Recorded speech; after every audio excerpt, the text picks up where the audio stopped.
you've been following me, you know that being single was actually like a big part of my branding for a while. And now today is my second anniversary with my boyfriend, and my life looks so much different than it was when I was first on this app. So yeah, I'm bored cleaning my makeup brushes, so let's talk about it. Hey, I'm maybe Burke and you're watching Makeup for Lost Time. I don't consider myself to be like an expert on relationships or like a guru just because I finally got into one in my 30s.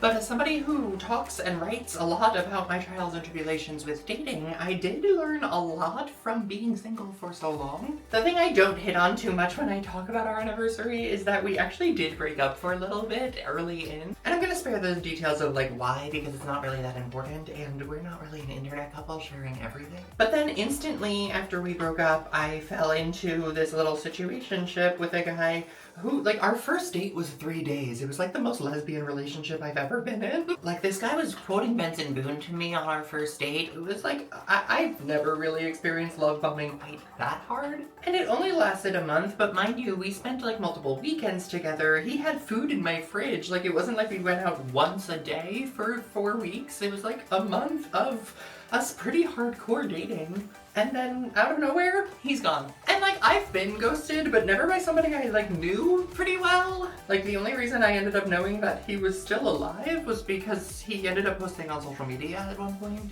And then I started thinking about how I didn't actually really know him. I just spent a lot of time with him, really in a condensed period. And that's actually what modern dating is to so many people. Like, he was talking to me about taking me home for Christmas on the first date. I realized that a lot of people aren't really actually getting to know each other. They're just like cosplaying relationships and like hoping that the person is going to fit into what you want out of your relationship. And I guess like sometimes that formula works and you get lucky and you are looking for the same thing and then you can get to know each other in that format. But then I was watching a show. I rewatch a lot of shows from like the 90s and my childhood.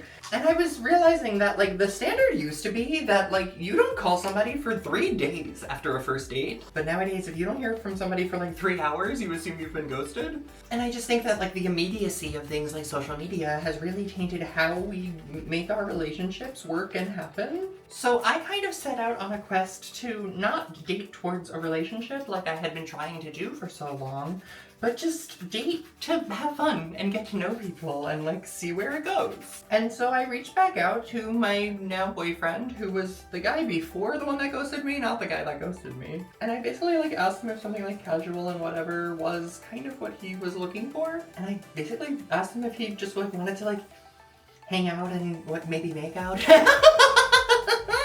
And I think he literally was like, I didn't know that was an option. But then we genuinely got to know each other, and I wasn't trying to like fit him into this like space that I had reserved in my life.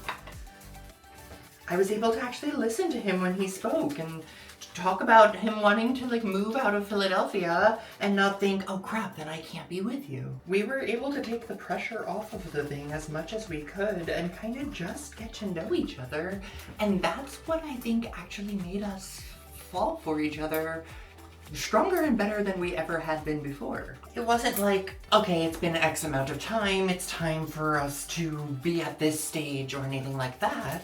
It was more like a gradual realizing that we were at that stage and then talking about it. And then came like compromise and talking about what a future together would look like. Which, in my opinion, went so much smoother than like first date being like, this is my life plan, you in or out? Because in reality, people change and grow. Like, I feel like I'm so different from the girl he first met. And a lot of what he was initially telling me he wanted is like different and changing now. Because what we want is to be together, and the other stuff can be figured out around that. So when people like ask me for advice on how I got into this relationship, I tell them I didn't try to have one. I finally, for the first time, stopped trying to fit a man into my idea of what my future partner would look like, and I just got to know him and then decided if that was something that I wanted to be with. I mean, I think I left out that the answer was yes in this case. Like, I don't think that just starting that mentality is going to make you find the person who fits with you, because I think there's definitely a version of this where we like still weren't compatible or like ended up not working out. But essentially, if you date like it's the 90s again, you might have a better shot at actually getting to know somebody.